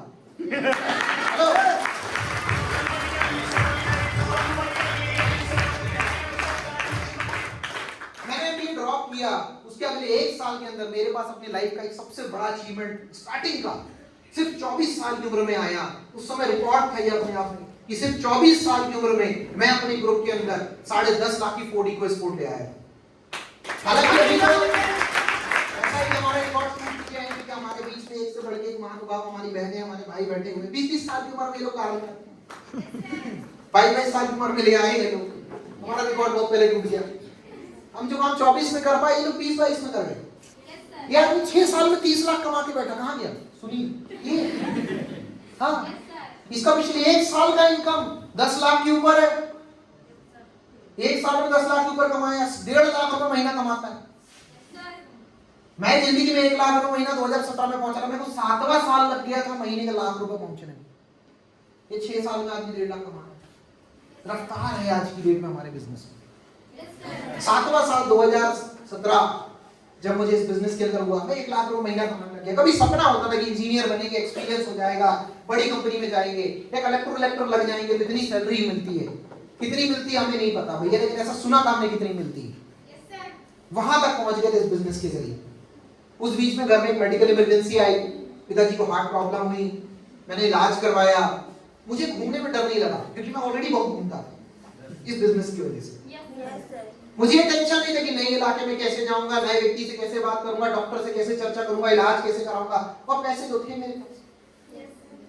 मैंने किसी रिश्तेदार को पैसे मांगने के लिए फोन नहीं किया। 24 साल की उम्र थी मेरी उस समय, 2016 की ही बात है, मेरी कार लेने के 2 महीने बाद की बात है। मुझे आज भी ये बात समझ में आती है, क्योंकि उसके पहले तक मुझे लोग जब समझाते थे ना कि अभी तुम्हारी पढ़ाई करने की उम्र है। हेलो, मुझे कई बार लोग सवाल करते थे, यार अभी ठीक है, कंपनी बढ़िया, प्लान बढ़िया, सब कुछ अच्छा, लेकिन अभी हमारी पढ़ाई चल रही है, अभी हमारी कमाने की उम्र नहीं हुई। मुझे भी ऐसा लोग समझाते थे, फिर भी मैं लगा रखा था। उस दिन पहली बार मुझे रियलाइज हुआ कि अगर मैंने पढ़ने की उम्र में काम करना शुरू नहीं किया होता, तो 24 की उम्र में जब मेरे घर में हेल्थ इमरजेंसी आई, मेडिकल इमरजेंसी आई, उस समय मैं किसी के सामने हाथ फैला रहा हूं। Yes sir. कमाने की कोई उम्र नहीं होती है डियर बॉयज एंड गर्ल्स। जब जागो तभी सवेरा। और आज की डेट में तो 14 साल की उम्र में एक इंटरनेशनल मैच और आईपीएल में खेल के आ गया। हेलो, 14 साल की उम्र में। आप में से कितने हैं 14 वाले? सब 14 की उम्र ही है ना? वो तो इंटरनेशनल मैच खेल के आ गया, आईपीएल खेल के आ गया। सोचिए, फिर भी सर अभी उम्र नहीं है, हमारे छोटे हैं, बच्चे हैं। कौन से गार्डन का नाम लिया था कैसे आप? तब तो याद नहीं आता कि हम बच्चे हैं। झूठों की महफिल में सच्चे आते हैं, आशिकों की महफिल है लेकिन बच्चे आते हैं। और हमारे आशिकों को लगता है कि खूबसूरती बढ़ गई है। हेलो, खूबसूरती कुछ नहीं बढ़ी, सेल्फी का जमाना है, कैमरे बड़े अच्छे आते हैं।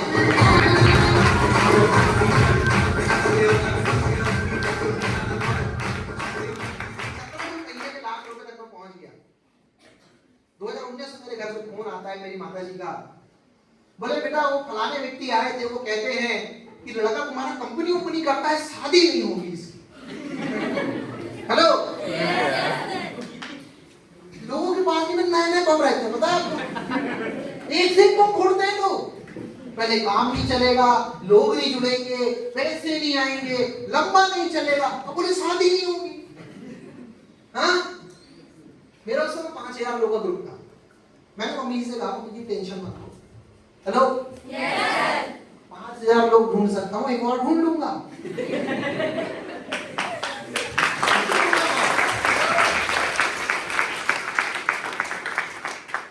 देखो, जब बायोडाटा में साल का 10 लाख रुपए के ऊपर लिखा होता है ना बेटा, तो कोई नहीं पूछता फिर तुमसे तुम कौन समाज के हो और तुम क्या हो, सिर्फ सैलरी देखते हैं। आज भी इतनी जगह जाते हैं, कई बार लोग मिल जाते हैं। अभी रिसेंटली हमारे यहाँ पर एक छोटा सा टूर्नामेंट हो रहा था गुजराती लोगों का, उसके अंदर मैं गया, वहां दूसरा व्यक्ति, भैया की शादी हो गई? तो बताते थे लोग, शादी का 3 साल का बच्चा है उसका। हाँ, हेलो, डायरेक्ट सेलिंग में एक चीज और कमाई हमने, इस बिजनेस के अंदर ना उम्र दिखती नहीं है, लेकिन बहुत अच्छा है। हाँ, वो चाहती भी नहीं कि उम्र दिखे, लेकिन हो जाता है कि जब काम धंधा चालू होता है, घर के काम करते करते करते करते करते करते तो ऊपर नीचे सब तरफ से घिस जाते हैं। हाइट भी कम हो जाएगी तुम्हारी, पता है? वैसे भी तुम 4 फीट 4.5 फीट की तो रहती है, सोचो आप भूल जाओगे तो। कम हाइट में भी उम्र ज्यादा दिखती है। लेकिन हमारा बिजनेस बढ़िया है। वो मेरे से पूछते हैं, अच्छा भैया क्या उम्र है आप? मैं बोला 34 years old, 34 साल का हूँ। बिल्कुल जैसे आप में कुछ लोग हैरानी हुई, उनको भी हैरानी है, ठीक है? तो डियर, ये इंडस्ट्री इतनी पावरफुल है कि इसने हर तरह से आगे बढ़ाया, हर तरह से आगे बढ़ाया। 2019 में भाई मेरा मैरिज फिक्स हुआ, 20 में मैंने मैरिज की, 20 में लॉकडाउन आया, बिजनेस थोड़ा सा डाउनफॉल में गया। हमें लगा शायद अब बिजनेस में प्रॉब्लम आएगी, अब शायद नहीं चल पाएगा, क्योंकि फिजिकल प्रेजेंस की कमी थी, हम लोगों से मिल नहीं सकते थे, सोशल डिस्टेंसिंग वाली बात, इस तरह का कोई इवेंट हम ऑर्गेनाइज नहीं कर सकते थे, पब्लिक गैदरिंग्स नहीं हो सकती थी। बट हमें समझ में आया कि हमारा ये बिजनेस सोशल मीडिया पे भी चल जाता है।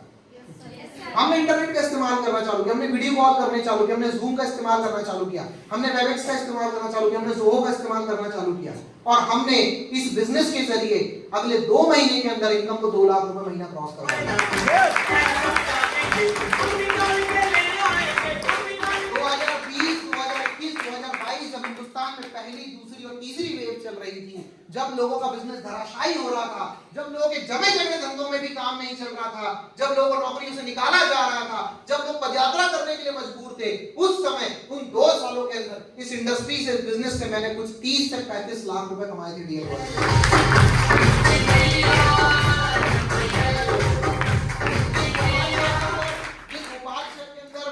किराए से लेकर रहा करता था अपने दोस्तों के साथ में। कई बार होता था मकान मालिक आता था, बोलता तुम कीले बहुत ठोकते हो, तुम गंदगी बहुत रखते हो। कई बार मन में आता था यार फ्री में रह रहे हैं क्या, पैसे दे रहे हैं।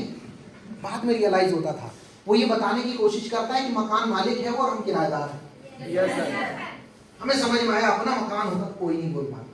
सिर्फ इस चीज के लिए वो अंदर से जो पिंच हुआ ना, उस पिंच के चक्कर में उस भोपाल शहर के अंदर भी आज मेरे पास अपना बंगला है 70 लाख।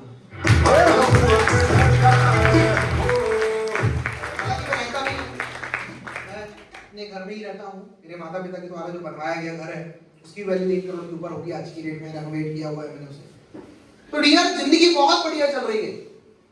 और जो इस जिंदगी में सपना होता है लोगों का कि यार कभी जिंदगी में नाम के आगे पति लगे ना लगे लेकिन करोड़पति लगे, तो मुझे खुशी से ये बात बोलने में बड़ी खुशी हो रही है कि इस इंडस्ट्री की, इस बिजनेस की बदौलत पिछले 10 सालों के अंदर मैंने लगभग 2 करोड़ रुपए कमाए हैं डियर बॉस।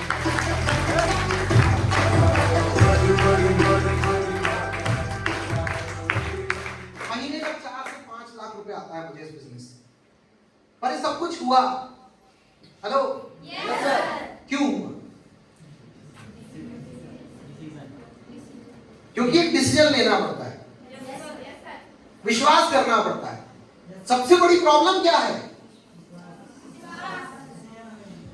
सर? ये सीवक्फान मत पिलाओ, M45 मत पिलाओ, नोनी जूस मत पिलाओ सर, विश्वास की गोली पिलाओ सर। कहां से लाए विश्वास की गोली बताइए? मार्केट में कहां मिलती बताइए, हम ले आते हैं। कहीं नहीं मिलता। कहीं मिलती हो तो बता दो। नहीं सर। देखो हिंदुस्तान में ना हर चीज की गोली दवाई अवेलेबल है, विश्वास की नहीं है। Yes sir. विश्वास खुद करना पड़ता है। Hello yes sir. हाँ, बिना जाने समझे देखे भरोसा करना गलत बात है, ये मैं मानता हूँ। पर इसमें अभी आप पिछले 2 घंटे 2.5 घंटे से हमारे साथ हैं। पिछले 2-2.5 घंटों में हमने कौन सी बात छुपाई आपसे? कुछ आपको बताया? कंपनी क्या है बताया, पैसे किस बात के लगते हैं वो बताया, पैसे कैसे आएंगे वो बताया, किसने पैसे कमाए वो भी बताया, उन लोगों से भी मिलाया। Hello yes sir. आपके बीच से लोग हैं, कोई सूरजपुर से है, कोई बैकुंठपुर से है, कोई लोकल अंबिकापुर से है, कोई पढ़ाई कर रहा है, कोई कॉलेज कर रहा है, किसी ने ग्रेजुएशन कंप्लीट कर लिया है। आपके सामने वो शख्स भी है जो 6 महीने से, आपके सामने वो शख्स भी है जो 6 साल से, आपके सामने वो शख्स भी है जो 16 साल से बिजनेस कर रहा है। हेलो लेकिन इतने के बाद भी विश्वास ना करना। देखो जिंदगी में एक बात हमेशा समझ लीजिए कि अगर शरीर चलाना है ना तो श्वास चाहिए। क्या चाहिए? सांस। वैसे ही अगर अपना करियर बनाना है ना तो विश्वास चाहिए। क्या चाहिए? विश्वास चाहिए। तो भरोसा कीजिए, विश्वास करना सीखिए और जिंदगी में आप